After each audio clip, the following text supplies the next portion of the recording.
What kind of messages crystallized from this meeting? Well, we did get some headlines about the Nord Stream gas pipeline from Russian President Vladimir Putin. But for the most part, this wasn't a game-changing meeting for markets.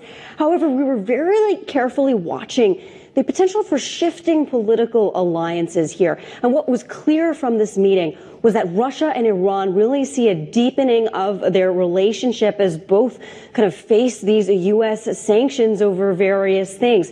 Russia talking about more investments in oil and gas in Iran, somewhere it hasn't been able to expand its economy given U.S. sanctions, while Iran expressing a lot of support for Russia's positions on Ukraine and its military operations there. You know, one of the big questions was also Turkey's position. President Erdogan really continued to try and walk this middle line between NATO and Russia over the war in Ukraine. We were expecting maybe some headlines about a grain corridor. Didn't get much news about that. But Turkey, again, in this difficult position, very important trade with Russia, continuing its trade with Russia at the same time. Russia and Iran not changing their tune on its desires in terms of military operations in Syria. So this is going to be something we're going to have to continue to watch evolve, Yusuf.